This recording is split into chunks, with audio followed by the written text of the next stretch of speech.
Good afternoon and welcome to the December 11th meeting of the Kiwanis Club of Birmingham. Please stand as I invite J.W. Moore to the podium to offer the invitation and lead us in the Pledge of Allegiance. Let us pray.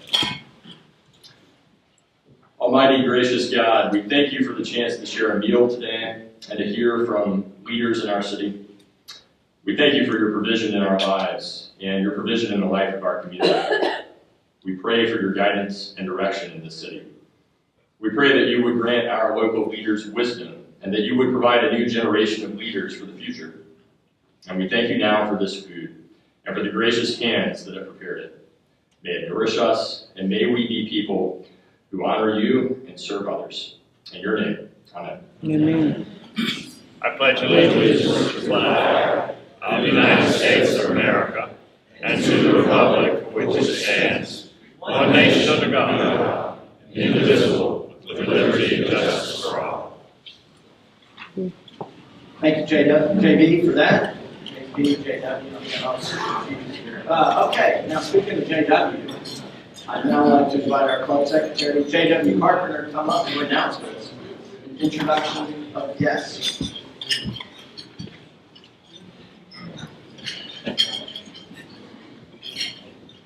Hello.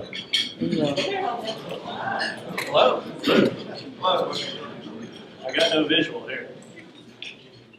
All right. So it is awards season, and fortunately, since there was no Twitter when I was 15 years old, I am allowed to continue to be your host and employed in the community. But we have a lot of people in Kiwanis who deserve our recognition. So congrats to David Fleming from Rep Birmingham, recognized as one of Birmingham's CEO Award nominees this year.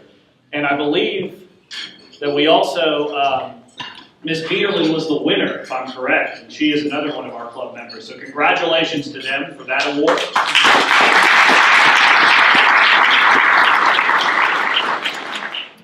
Mr. Holmes wanted us to share this today. It's holiday drop-off. Come to WVHM and you can drop off cleaning supplies, food items, and toiletries. It's a terrific partnership with Greater Birmingham Ministries, which is also doing a holiday fundraiser right now. Two phenomenal groups in this community partnering to help the broader community. All the details and information are right up there, and I think Chuck is here. Where are you, Chuck? So if you see Chuck, his hand in the air. If you have other questions, you go see Chuck Holmes. Again, a pitch for the Kiwanis Birmingham Hall of Fame. There's the link. It's also available at kcob.org. So please nominate some great people. It's a great event. Like I said, Lee and Terry have done a terrific job the last couple of years on that event in the evening. And so please put the date on your calendar and also nominate some great folks. Oh, and there she is. So again, there's Karen. She was one of the honorees. I believe she was the overall winner as well. And now I think we've done everything I'm supposed to do. So if you have any other announcements, please don't hesitate to reach out to me. I appreciate everyone who sends us some great stuff every week and to highlight the wonderful things that are going on in this community that our Kiwanians are involved in. And now it is time to introduce our guests, but we have a lot going on today, so I just want to say if you are a guest or a host, and you could please stand up.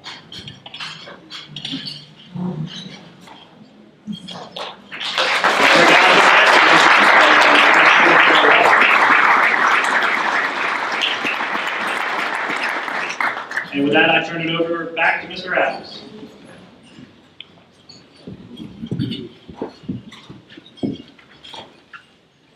Thank you, JW, and welcome to all of our guests today.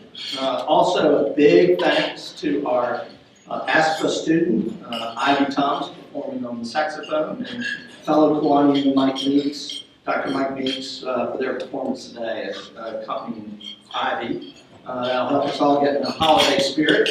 Also, I just want to say, Philip.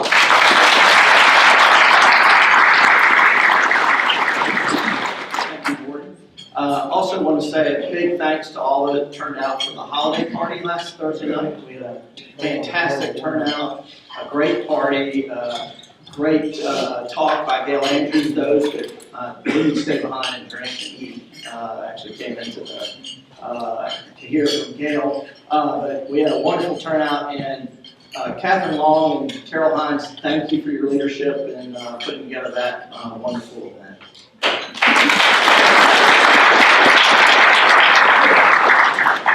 So as you can see, we have a little bit of a different program here today. I don't have the normal head table. We're going to do a little fireside chat with our two speakers today, Nimrod Frazer and Taylor Peake. Personally very excited about that, knowing both of them as well as I do.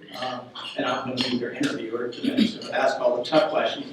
But before we get to that, I'm going to ask Kiwanis Vice President Larry Thornton to come up, who at the podium to recognize our guests from the Pinson Valley Key Club. Larry is our Key Club liaison, so he's leader of our club's efforts to grow more Key Clubs in the area, so these are future Kiwanians. And while Larry's coming forward, I also want to invite Miss Faith Potter, a student from Pinson, to come up and present Larry with a special gift, I understand. So, Larry, come on. All right.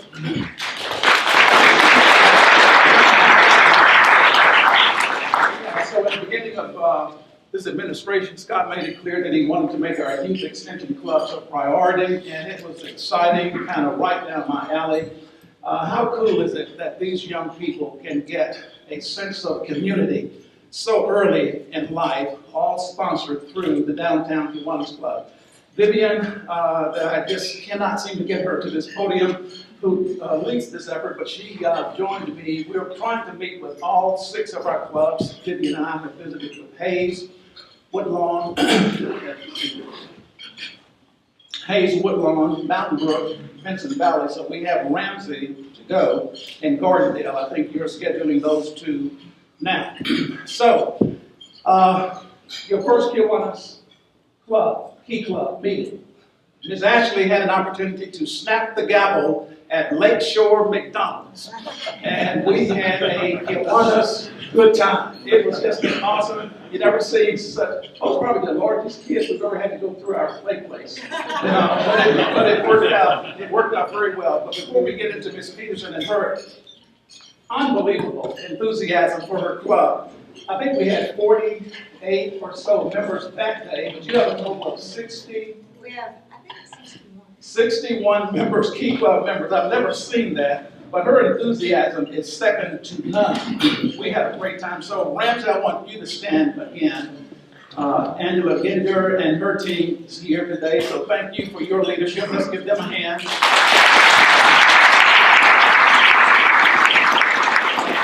We had 3 tables, I believe, for Benson Valley page. So I want you to come on up and ask them to stand, and then if we could talk about Ms. Faith. Thank you, Mr. Gordon. So Benson Valley Key Club members, could y'all please stand?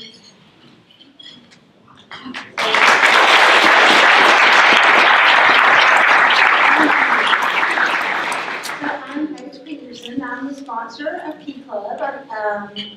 We have a large club, and we have a lot more coming today, but the weather and exam finals have kind of gotten out of whack and thrown us off a little bit, so everybody wasn't able to come.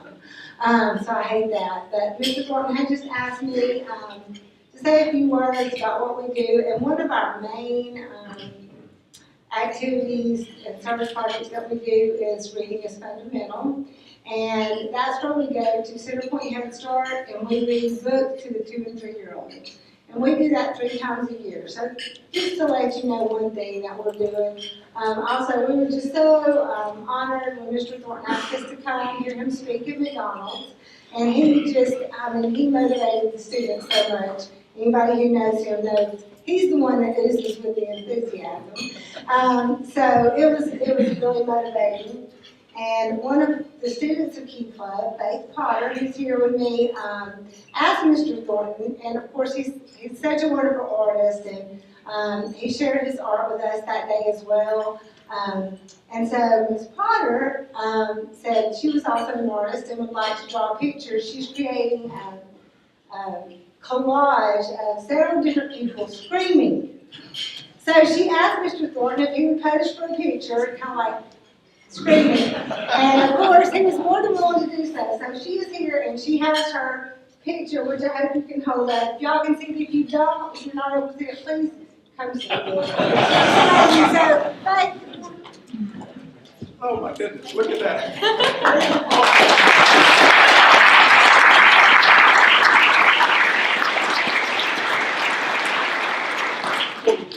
Gone to the grill, and you would have seen it in real life. That's great. So thank you so much. Artist after my own heart. Great job.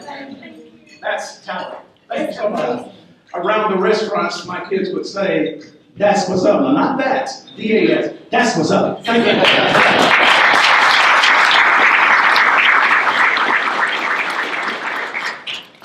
That is a beautiful piece of work that you've done there. Thank you.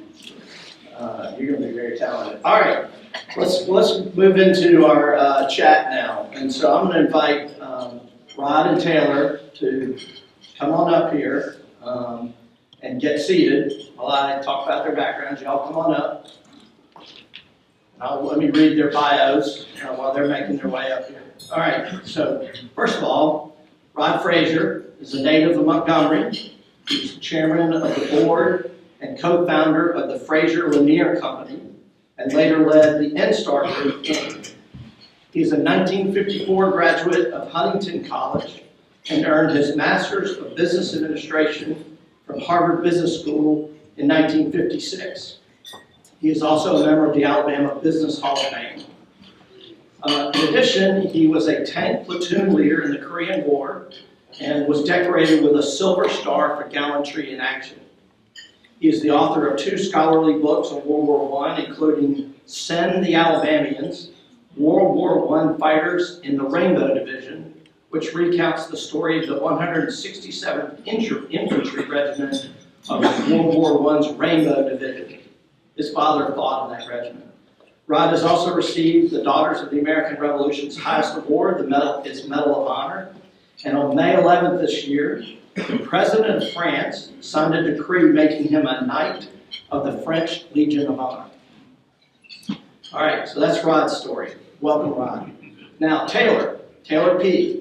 Taylor's a native of Jasper, so two native Alabamians here today. Launched Motion Mobs, a custom software consulting and development firm at the age of 19 while she was completing her information systems degree from UAB. Taylor has a strong vision for putting the right teams of people together, equipping them to make an impact and strategically growing companies. Over the last few years, Taylor has participated in the revitalization of downtown Birmingham by purchasing and eventually selling a warehouse building. She now owns a 60,000 square foot commercial building, office building, to provide space for Birmingham's growing list of tech companies. Taylor currently sits on the boards for the Crisis Center, Alabama Central 6 Development Council, and BBVA Compass. She is a past board member of Rev Birmingham and is a current member, of course, of the Kiwanis Club of Birmingham, Birmingham Venture Club, and Tech Birmingham.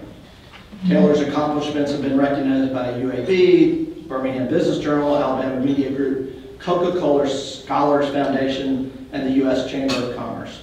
Please join me in welcoming Rod and Taylor while I join them.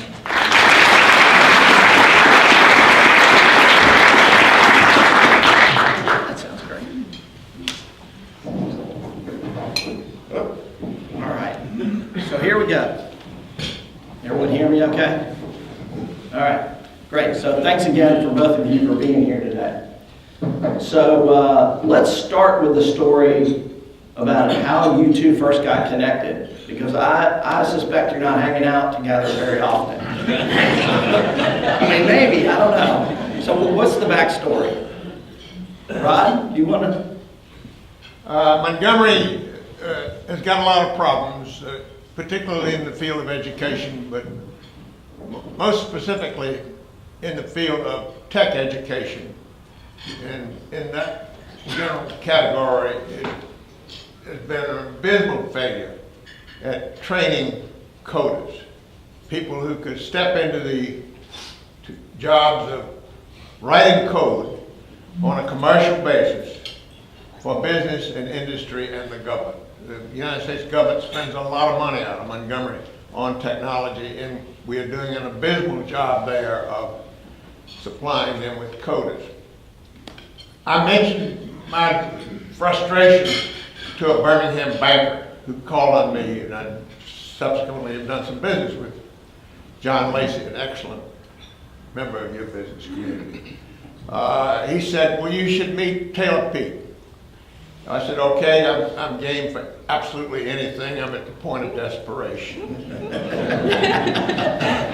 So my lead trustee, Paula Mims, who is a brilliant woman who's been with me forever and who knows every move in the investment banking playbook, and I met with Taylor, and I was somewhat shocked to meet her, to meet this child. And Paula probably thought I had taken leave of my senses when I said, Taylor, we've done the diligence on you, and we believe in you, and I've got a deal. I'll put up whatever money is necessary for you to come up with a plan, a commercially successful plan for the training of people in coding, people who can get jobs, and good paying jobs, and hold those jobs in the world of coding. And I said, is an inducement, we'll put up whatever money is necessary, and we'll give you half the equity. And you know, she of course said yes. So Taylor, now what's your version of the story? Well, you know, the one thing that I have learned from today is you never want your bio next to Rod's. Yeah. I know that's not, like that was my first takeaway sitting down. No, John Lacey has been wonderful, and has been wonderful to Motion Moms and to us, and we've known each other for a few years, and he'd spoken so highly of Rod and Paula, and so he connected us.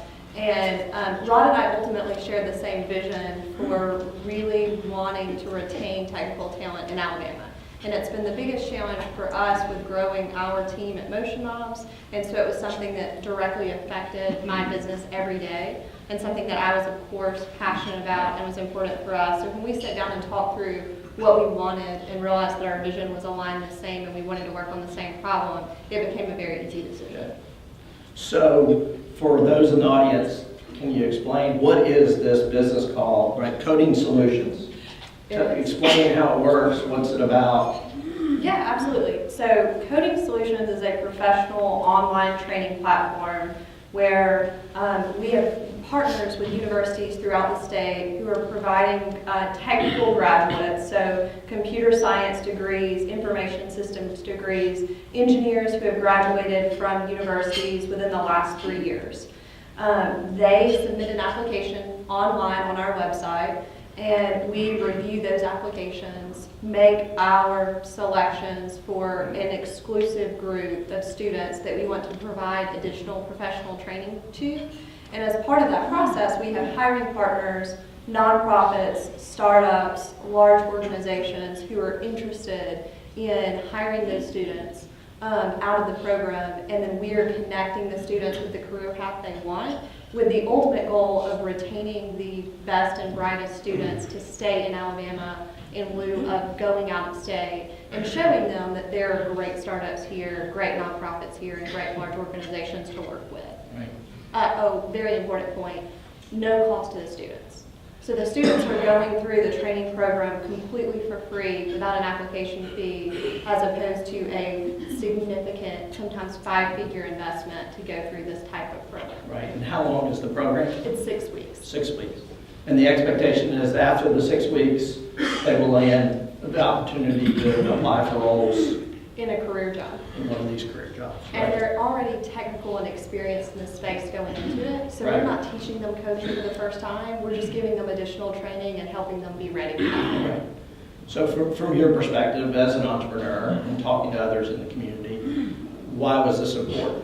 Why was it important to have this kind of source of talent like this? Well, I think the biggest indication of how important this is what the hiring partner said when we approached them.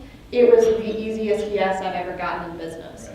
Because they're like, yes, we need these engineers, we want access to the platform, we want to be able to interview them, and we need as many engineers as possible. You're familiar with this problem. And I was one of those people who said yes. Good. So for people in the audience today, how do they learn about the program? How can they participate as hiring? Although if you want to go back and be a coder, I guess, particularly for the youngsters here today, how do people learn about the program? What do they need to do? So the website is trainwithcodingsolutions.com, and the website has a lot of information on the program, hiring partners, the application itself, where you sign up for students. If you're a company or a university, we want to work with you. We want to help with the problem of keeping technical talent within the state, especially the best and brightest. And then also just reach out to me, stop me after this, email me, call me. Get in touch with me, because we want to talk to everyone who wants to help grow the program. Rod, I know we talked about this before, but talk a little bit to the group, and you mentioned little bits of this. What did you see as the burning platform, the crisis, if you will, in Montgomery, and why you chose then to make this kind of investment, because you made a significant investment in this, to get this going? I'm just a standard Montgomery businessman. Many of you may have known me when I could best be described as a bond salesman. I've not had any experience in philanthropy. I've not had much experience in technology beyond my being chairman of the Waterworks Board in Montgomery when we did an advance in technology, and I was responsible for a pretty good sized deal with IBM. Went to a short course at Poughkeepsie, learned what coding was. I was a slow learner, But I got the picture. And then all of a sudden, we had this onslaught of technology in our community and in our nation, in our world. And I realized how far behind the curve we were. I'm embarrassed to tell you that I've had an interest in teaching coding for 5 years. It took this many years to make false starts with educational institutions and others, and to meet Taylor and finally have a program that makes sense and that can deliver a finished, profitable product. That's pretty much the story. Right. And what were some of the unique dynamics in Montgomery that you saw as a need for technology talent in particular? Well, at the Gunner facility, which is a part of Maxwell Air Force Base, the United States Air Force handles all of its major technology contracts. There are billions of dollars of contracts by the United States government in the world of technology. We were doing nothing, zero, to support that facility with trained people. The same could be said for businesses throughout the community. Our mayor says that there are 1,000 coding jobs in Montgomery that are unfilled. And we believe that's to be the truth. And so we set out to find people who were training coding. Nobody was training coders in Montgomery, Alabama. It's a hard fact of life in today's world. And I said, well, we'll give it a shot. And I met this child. So, Taylor, maybe in layman's terms, talk a little bit about what is coding. Can you explain it? What is coding? Yeah. So coding is writing programming or writing scripts to create a software program for people to use. That's my best shot. Right. And in our case, at Motion Mobs, it's creating software for businesses to be profitable and to be commercially used. But there are so many applications to it, and there are so many applications of why people are coding and what they're trying to do in their career. And Rod and I both believe that it's essential to have a basic understanding of coding for the future moving forward in every position. Mm-hmm. So Rod is far from a standard Montgomery businessman, and him having the vision of coding after being the CEO of a publicly traded financial services company in a completely different sector is really impressive to me, because for me, it was completely selfish. It was like, I need this for my business, and this isn't working because we can't find enough people when we need them to do this. So we need more of this, and I see the need firsthand, and he saw the need from a different sector. Right. So maybe talk a little bit about, similar to Montgomery where this need exists, what do you see as the kind of broad-based needs here in Birmingham along the same lines? Well, Rod mentioned that Todd Strange, the mayor in Montgomery, mentioned there were 1,000 unfilled tech positions that were open. There are over 4,000 unfilled tech positions throughout the state. And there are really large companies here, Protective, of course, BBVA, Regions, that are constantly looking to hire engineers and can't fill those roles. And from our perspective and from what we're seeing, what that means to the state is that businesses are sourcing those jobs elsewhere. And in Birmingham, part of the discussion early on is we talked about how do we solve this problem in Montgomery. And as we really started looking at the numbers, we said this should be a statewide initiative that's about Alabama and not just about Montgomery. So that's one thing that changed in this project from when Rod and I started talking to where it is now, is that universities outside of Montgomery in Birmingham, UAB has been a huge supporter for us. And throughout the state, University of South Alabama, we have candidates from there as well, universities in Huntsville, et cetera, that we realized this should be a statewide initiative.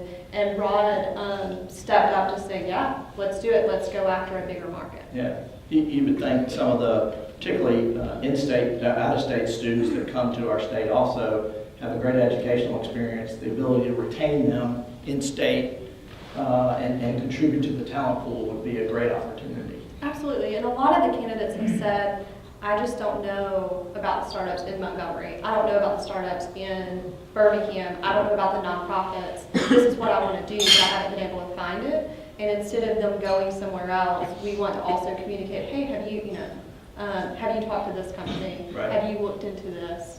And that's been really great too. Right, great. So, Taylor, from your perspective, what does success look like for the program? So if you look out 18, 24 months or longer, what do you think? Don't worry, you're going to get your chance. Did Paula give you this question? Well, so Paula, Rod mentioned Paula earlier, and I work really closely together that helps us run this program. And Paula and I are very focused on doing the first cohort very well. We've been really intentional at meeting with all of our university partners. And so from a short-term perspective, we want to make sure we have the right candidates, that they're going where they need to, and that we're setting all of our hiring partners up for success. So that. And how many will be in that first cohort? We're going to have 25. 25. In the first cohort. And then we plan to have two, so that is January 2019. We have 2 additional cohorts, so 3 total in 2019 and 50 each in the other 2. So we have plans for all 3 cohorts. We know what 2019 is going to look like, who our university partners are going to be, who our hiring partners are going to be, and we're really focused on executing with our instructors, with the support that we need to make sure those cohorts go smoothly, and that the hiring partners are getting what they need.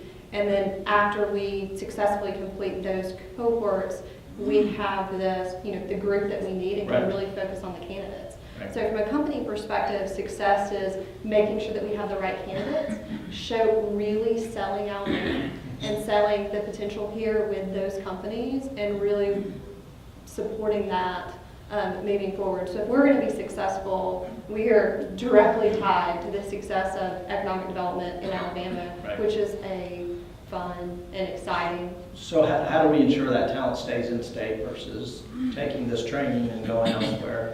I think the first part is being really realistic about the fact that everyone's not going to stay here and everyone doesn't want to. And so our goal is to find the students who want to be in Alabama and think they can't get what they need. So if they're like, I want to start a family here, I have family here, I just love Birmingham, love Montgomery, love Huntsville for these reasons, and I want to be here, but I don't feel like I can find this type of career, or I don't have this experience that I need, those are the students we want to focus on. Because if a student comes in and says, I really want to go work for Google, and that's my #1 choice, then do that. And maybe that's best for that student, but we're really focused on students who are invested here and want to be here. So that's part of the screening process and talking to them. Absolutely. Okay. Rod, what does success look like for you for this program? Say again? What does success look like for this program? It's going to be a resounding success or it'll be a flat failure. She is absolutely responsible for the execution of the program. My colleague Paula Mims runs the money. She's very good at running money. I am the cheerleader in residence. But I am prepared to put a very considerable amount of money into this effort, provided that we meet commercial standards.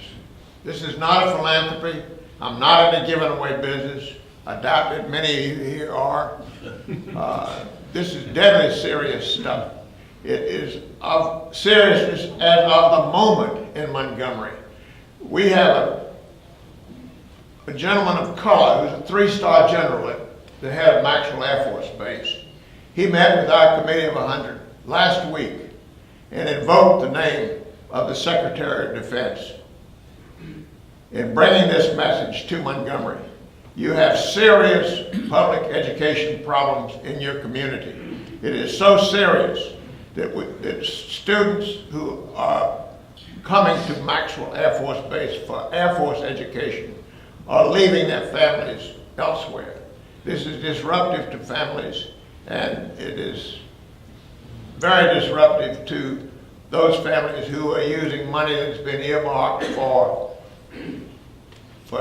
college to use that money for high school education in private schools in Montgomery. This has brought the question of race and public education to the forefront in Montgomery, and it has never been brought before. We've had a lot of lip service to it. We've had a lot of jawbone to it. But when you've got a 3-star general who's a gentleman of color who brings this message from the highest echelons of the nation's defense establishment, it's a very sobering experience. Pretty sobering for the city of Montgomery For the city of Montgomery, and it resonates throughout the state. I mean, if we can do it in Montgomery with 3 classes in the first year, there's no reason why we can't replicate that throughout the state. And we believe that Taylor is a capable executive. We believe that she's a techie of the first water. And we think we've got the right team, and it is financed. Great.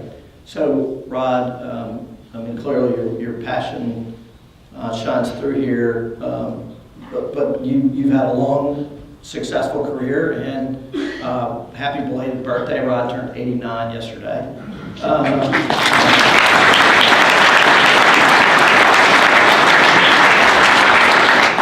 So, aren't you supposed to be at the beach, relaxing and enjoying yourself? Why stay engaged? Why do this? Let me be frank.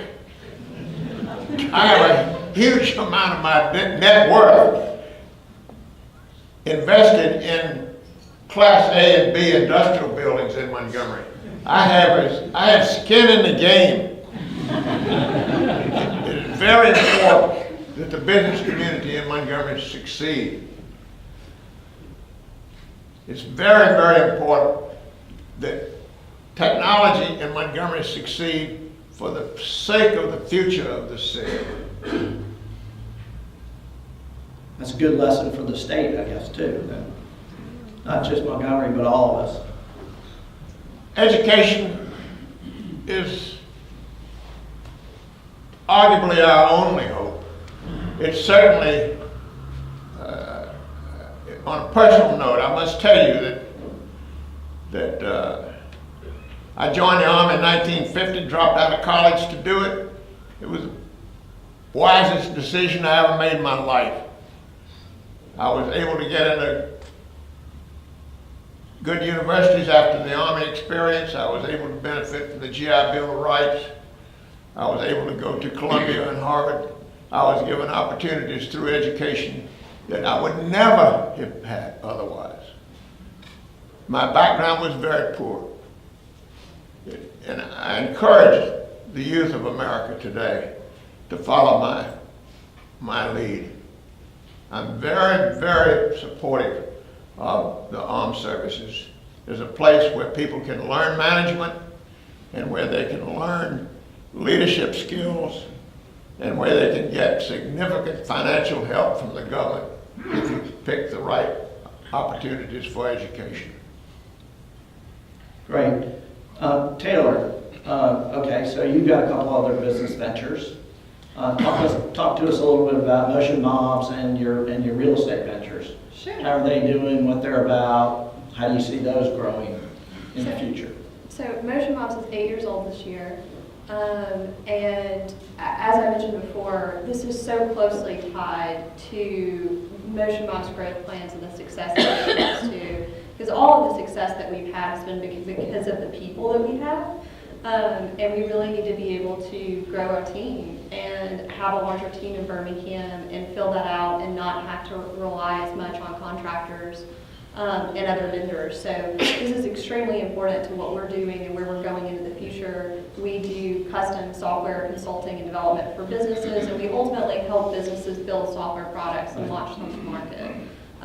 We've been talking a lot at Motion Mobs about how we're monitoring data, how we're measuring success, how we can have conversations like I have with Rod all the time about what does success look like next month, in 3 months, in 6 months, and how are we measuring what the students are doing, if they're the right fit, if they should be approved or apply to a later cohort, and that applies to every part of what we do at Motion Mobs too. Real estate has been a ton of fun. I got into real estate completely accidentally, looking for a building for Motion Mobs in 2012. And as everyone in this room knows, Birmingham was a completely different place in 2012. So looking at downtown real estate in 2012 was interesting. And ultimately bought part of the building where Kerrigan's now is, and developed and sold our portion of that building, and then bought the tower, which was previously Drummond Coal Company's headquarters on top of Red Mountain. We owned it for 3 years Christmas Eve this year, and it was 19% occupied when we bought it, and we're at roughly 90% now. So we'll have the building full in the early part of next year, and that's exciting. It shows that business is growing in Birmingham. Selfishly, it's very good for me too. But real estate is something that is able to be a completely, that I can be out of. Right. And just get to occasionally come in and make some suggestions on construction and otherwise stay out of the process. So it's been really good. Good. All right. Scott, and working up to the point with Taylor where she presented us with a plan, a workable plan. We talked to a number of educators and a number of education institutions. And the standard retort was, give us the money and we will train these people. Ladies and gentlemen, that's not good enough. And so I've placed my bets with this young lady, this techie, and with Paula Mims, who is an experienced financial manager. And we're somewhat bursting out of the mold of just saying, look to, we love UAB, but we're not saying just look to UAB. They're extremely supportive of what we're doing. And we're somewhat coming out of the mold because she is the one who approves these people that go into our program, and then she is the one who must vouch for them as she gets them a good, high-paying job working for a local industry. Okay, so I've got lots of other questions here, but to be fair, I want to open it up to the audience and see what questions you have. Yes, and Mike Meeks in the back. Thank you again today, by the way. I think I can't sit still and not add something to this very important conversation. In the world of K-12 education in the state, it is always at the top of the agenda. The Alabama School of Fine Arts, we have been piloting a course with A+ education and the State Board of Education for the last 2 years in computer science, AP Computer Science 1 and AP Computer Science 2. Last year, you may know that we rolled out a new curriculum for the state for computer science, putting Alabama about the 4th or 5th state in the nation that actually has a computer science curriculum. What we have is exactly the same issue that you so eloquently stated that's found in business. We can't find teachers who are capable of teaching coding to these bright students who are ready to get it. So any help that you can throw in our direction and that is really the issue. We're at the gate, we're primed, we're pumped, we're ready to go, and it's very difficult finding teachers. So the state of Alabama is sitting already. The Russell Math Science Center at School of Fine Arts is turning out kids, but it's only about 5 places in the state that are really capable of doing this right now. So K-12 is trying, but we're not where you need us to be in higher ed or where you need us to be in the business sector. But I felt like I need to throw that out. Thank you. Okay, other questions? John Saxon. Taylor, where are you getting your instructors, and is anything like this being done anywhere else in the country? Well, there are certainly coding boot camps, as many of you have probably heard of. And like I mentioned, those coding boot camps are usually really expensive and charged to the students individually. So that's obviously a barrier to entry, especially if the students come from low income or even a middle class background. And we want, regardless of background or socioeconomics, we want the best students who want to be here. And then as far as instructors go, there's a lot of parts to this. To your point, to help provide support to the program. We have instructors involved who are engineers who are directly answering the technical questions, and they're also going to have instructors to help with community involvement, connecting them to the hiring partners, making sure they're ready from a professional standpoint for those interviews, and that they're being connected to the right hiring partner or partners. Yeah. So for high school graduates with a tech background or interest that don't have the wherewithal to go to college, how can they get associated with companies? Sorry.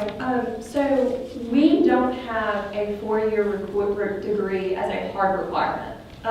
Obviously, since this is something that the company is financing, and we don't have a financial partner that is a university, we can make decisions on who are the right candidates and if they're getting into the program. So we're looking at it. We also have relationships with 2-year schools and technical schools, and have spoken to many community colleges and even the Community College Association throughout the state.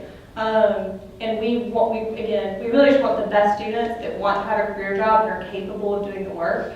So if we see a high school student or a 2-year student on a case-by-case basis, we of course are open to accepting them into the program as well. As a company, we also don't require a 4-year degree, so a lot of the hiring partners don't require that, and that allows us to create a pipeline for those. However, some hiring partners do require that. So we just want those students to know going into it that some companies are open to that and others won't. Yes. For Taylor, please. Taylor, is part of your program online and part of it in a physical classroom, or what does it look like when you're in this program? Great question. The entire program is online. And the biggest, most important reason for that is because that becomes another barrier for students.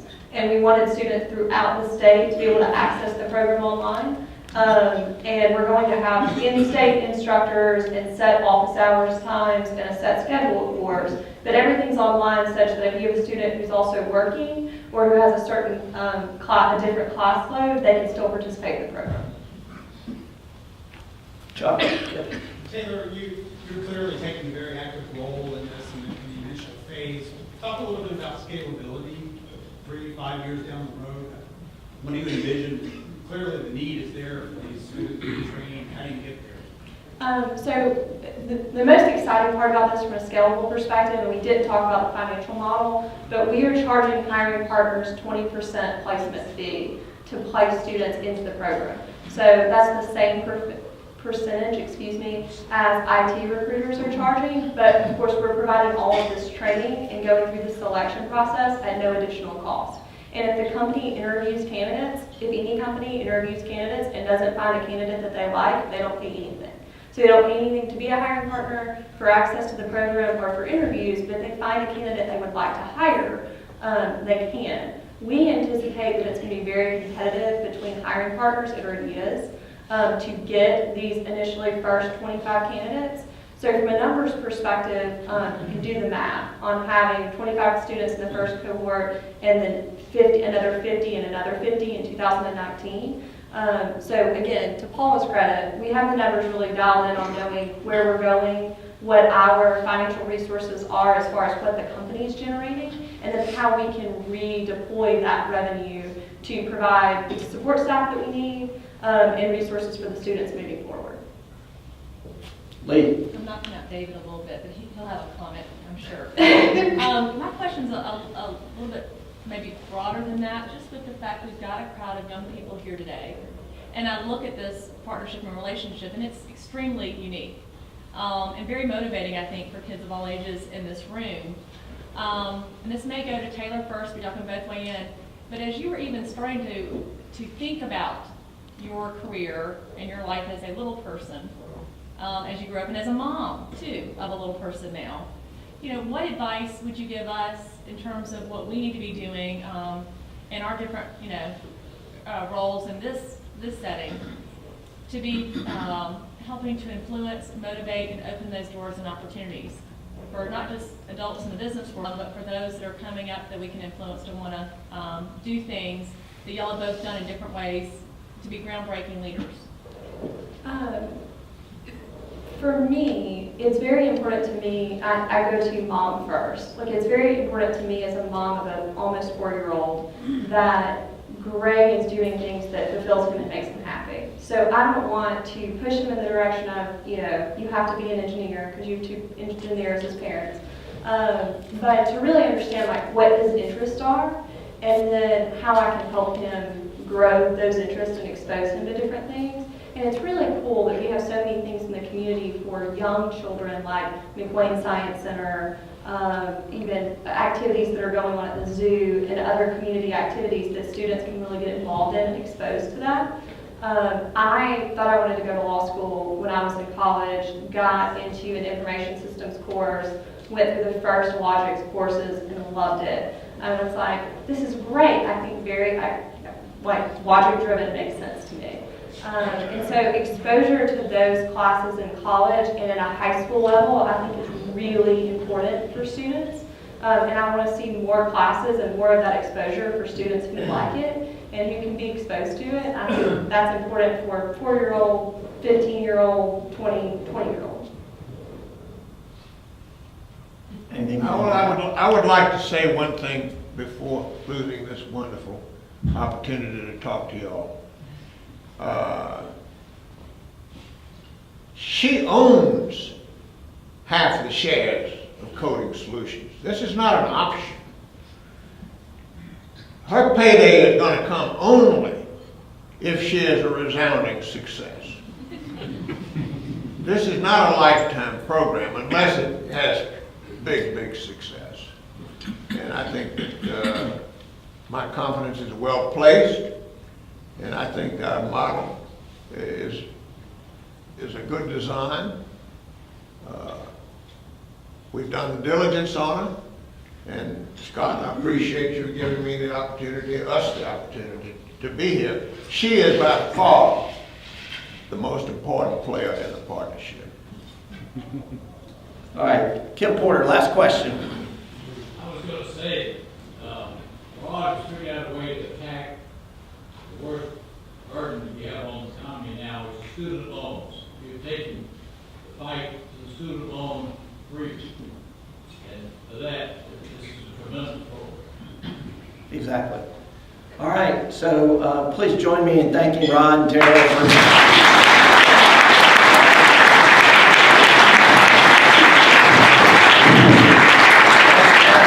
As a reminder, next week we'll have Commissioner Willis Howell, the United States Southern Territorial Commander of the Salvation Army, to talk about what's going on in the Salvation Army and continue to get in the holiday spirit. As a reminder, we now have a kiosk out there, so you can swipe your credit card for a donation to the Salvation Army. So if you don't have any spare change on you, don't worry, we've got another way you can do it. We'll also have the Advent Episcopal School Choir here next week. We'll take a little break December 25th and January 1st due to the holidays, and then we'll be back on January 8th for Dr. Ed Bridges to talk about the bicentennial.